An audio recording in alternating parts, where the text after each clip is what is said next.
Hello बच्चों, चलिए प्रश्न को पढ़ते हैं और समझते हैं। यदि आयतों का क्षेत्रफल निश्चित है तब न्यूनतम परिमाप का आयत एक वर्ग होता है, यह हमें सिद्ध करना है। प्रश्न को हल करने से पहले प्रश्न के लिए मुख्य अवधारणा लिख लेते हैं, जिसकी सहायता से हम इस प्रश्न को हल करेंगे। तो मुख्य अवधारणा में हम उच्चतम और निम्नतम कैसे ज्ञात किए जाते हैं उन्हें समझेंगे। हम यहाँ पर बात करेंगे किसी फलन y बराबर एफ एक्स की।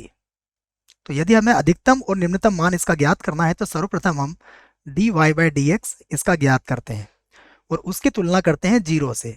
जब dy बाई डी एक्स की तुलना जीरो से की जाएगी तो हमें x के कुछ मान प्राप्त होंगे, जैसे a1, a2 और इस प्रकार के कई मान हमें प्राप्त होंगे।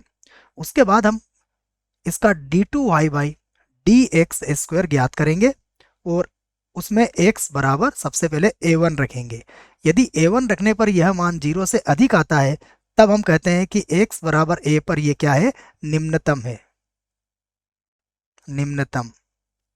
और इसी बात को यहां पर हम कहेंगे कि यदि d2y by D x square x बराबर a1 पर जीरो से कम आता है तब हम कहते हैं कि x बराबर a पर ये क्या है, अधिकतम है या फिर उच्चतम है, यूं भी कह सकते हो आप, उच्चतम मान होगा। इस बात को याद रखें। और यदि d2y by D x square x बराबर a1 पर जीरो हो जाता है तो परीक्षण हमारा असफल हो जाता है। तो यह बातें आप याद रखें। अब हम प्रश्न को देखें, क्या कहा गया है। यदि आयतों का क्षेत्रफल निश्चित है तो सबसे पहले हम एक आयत मान लेते हैं और फिर इसे हल करते हैं। तो मैं लिख लेता हूं, माना आयत ए बी सी डी है, ए बी सी डी है, जहां ए बी बराबर में x मान लेता हूं और बी सी बराबर y है। ये हमने मान लिया कि जहां ए बी बराबर x और बी सी बराबर y। और यहां पर अब हम एक आयत बनाते हैं, उससे आपको कुछ बातें समझ में आ जाएंगी। तो ये हमारे पास एक आयत हो गया, मैंने इसका नाम दे दिया ए बी सी और डी। और ए बी को कहा है मैंने x और बी सी को कहा है y। तो ये हमारे पास आयत ए बी सी डी हो गया। अब हमें प्रश्न में कहा गया है कि इनका क्षेत्रफल निश्चित है, तो हम मान लेते हैं कि आयत का क्षेत्रफल, आयत का क्षेत्रफल क्या होता है, लंबाई गुणा चौड़ाई। तो ये कितना हो जाएगा, एक्स वाई। और यह क्या है, निश्चित है। निश्चित है तो हम इसके क्षेत्रफल को ए के बराबर मान लेते हैं। किसका क्षेत्रफल क्या है, ए है। यदि हमने ए बी सी डी यहाँ पर मान लिया है तो हम यहाँ पर एक काम करते हैं, इसके क्षेत्रफल को जेड मान लेते हैं बच्चों, क्योंकि फिर आप दोनों में ए हो जाएगा। तो हम क्या करते हैं, इसको जेड मान लेते हैं। इसका क्षेत्रफल किसके बराबर है, जेड के बराबर है। ये हमने मान लिया। अब हमें क्या ज्ञात करना है, प्रश्न में समझिएगा आप, हमें बताना है कि यदि ऐसा होता है तो न्यूनतम परिमाप, मतलब कम से कम परिमाप का यदि आप आयत बनाओगे तो वह क्या बनेगा, वर्ग बनेगा, अर्थात उसकी सभी भुजाएं बराबर होंगी। तो अब हम इस स्थिति में आयत का परिमाप निकालते हैं। देखो, तो अब मैं लिखता हूं आयत का परिमाप। आयत का परिमाप क्या हो जाएगा हमारे पास, आयत का परिमाप होगा 2 और कोष्टक में लंबाई प्लस चौड़ाई होता है, अर्थात 2 कोष्टक x प्लस वाई हो जाएगा। इसे हम लिख सकते हैं 2x प्लस 2y। आयत के परिमाप को मैं s से व्यक्त कर लेता हूं, तो ये होगा s बराबर, यहाँ देखिए अब हम इसको समीकरण अगर एक बनाते हैं तो यहाँ से मैं मान ज्ञात कर सकता हूँ y का। तो y का मान कितना आएगा, ये हो जाएगा 2x प्लस का 2 और y का मान आ जाएगा z बटा x।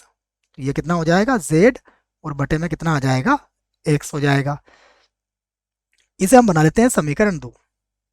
अब हम क्या चाहते हैं कि ये जो a से ये हमें क्या मिले, निम्नतम मिले, तो हम इसका अवकलन करेंगे। तो अब इसका हम अवकलन कर देते हैं x के सापेक्ष। तो जब इसका x के सापेक्ष अवकलन करेंगे तो ये होगा ds बटा dx। तो यहाँ तो मिलेगा 2 और प्लस ये हो जाएगा 2z और 1 बटा x का अवकलन होता है -1 बटा x का वर्ग। इसे बना लेते हैं हम समीकरण 3।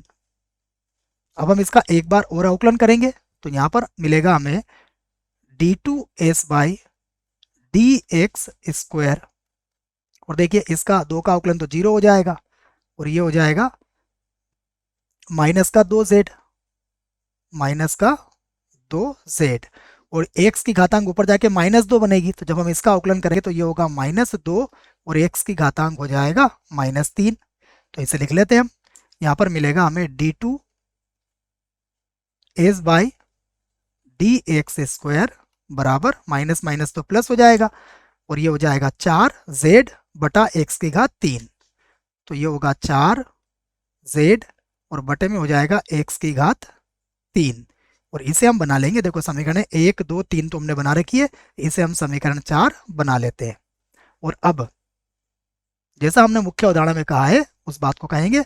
अब हम ds बटा dx बराबर 0 लिखेंगे।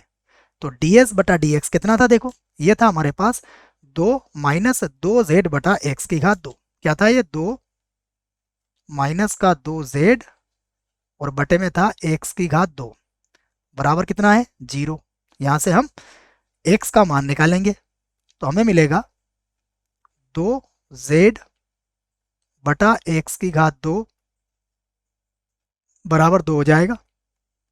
यहाँ से x की घात 2 को ऊपर ले, 2 से 2 तो कट ही जाएगा आपका, तो ये हो जाएगा x की घात 2 बराबर होगा z। तो x का मान हो जाएगा वर्गमूल z, ये हमारे पास हो जाएगा। अब हम ये तो हमारे पास x का मान हुआ और यहाँ पर हमने प्लस माइनस चिन्ह का प्रयोग नहीं किया है, केवल प्लस का ही प्रयोग किया है। क्यों, क्योंकि हम x क्या है, हमारी भुजा की लंबाई है, तो ऋणात्मक तो यूं भी नहीं होगी। ये हमारे पास समीकरण 5 आ गई। अब हम देखेंगे कि समीकरण नंबर 4 में x बराबर वर्गमूल z रखने पर कितना आता है। तो यहाँ पर हम कह सकते हैं कि अब यदि हमने d2 S by D x square और इसमें x के स्थान पर कितना रख लिया, वर्गमूल z रखा, तो क्या मिलेगा हमें, ये होगा 4z और बटा होगा वर्गमूल z और इसकी घातांक कितनी है, 3। तो आप कहोगे कि हर स्थिति में ये क्या मिलेगा आपको, 0 से अधिक ही मिलेगा, क्योंकि कहीं पर भी ऋणात्मक चिन्ह है ही नहीं। तो अगर ये 0 से बड़ा मिलता है इसका मतलब x बराबर वर्गमूल z पर क्या है, हमें निम्नतम मिलेगा। तो हम कह सकते हैं कि अतः x बराबर वर्गमूल z पर कैपिटल S क्या होगा, निम्नतम होगा, निम्नतम होगा। और यदि यह निम्नतम होता है तो इसका अर्थ यह हुआ कि अब हम न्यूनतम परिमाप इसका ज्ञात कर सकते हैं। तो अब निम्नतम परिमाप, तो अब हम ज्ञात करते हैं न्यूनतम या फिर निम्नतम, जो भी बोले आप, न्यूनतम भी बोल सकते हैं आप, न्यूनतम परिमाप। तो न्यूनतम परिमाप के लिए हम क्या करेंगे, देखो अब हम यहाँ पर सबसे पहले अगर हम इसके न्यूनतम परिमाप के लिए कर दें, के लिए देखिए, अब न्यूनतम परिमाप के लिए हम सबसे पहले समीकरण नंबर 1 में यह मान रखते हैं। तो समीकरण 1 में क्या हो जाएगा, वर्गमूल z का मान, देखो यहाँ से अगर हम देखें तो समीकरण 1 हमारे पास क्या थी, ये थी। यहाँ पर अगर हम वर्गमूल z की बात करें तो हमारा x का मान z का मान कितना होगा, x की घात 2। तो मैं समीकरण नंबर 1 में ये मान रख देता हूँ, तो ये आ जाएगा मेरे पास xy और बराबर हो जाएगा x की घात 2, और ये मैंने कहाँ से रखा है, समीकरण 1 से। अब x से x कट जाएगा तो x बराबर कितना मिला हमें, y, और x बराबर y का अर्थ क्या हुआ, समझिएगा आप, x बराबर y का अर्थ क्या है कि यह ए बी भुजा और बी सी भुजा दोनों बराबर है, और यदि ये दोनों भुजा बराबर हुई तो चारों भुजाएं बराबर होंगी। इस आधार पर हम क्या कहेंगे कि ये जो न्यूनतम परिमाप वाला आयत है ये क्या है, वर्ग है। तो इस बात को हम कह सकते हैं कि अतः न्यूनतम न्यूनतम परिमाप परिमाप वाला आयत आयत सदैव वर्ग होगा, वर्ग होगा।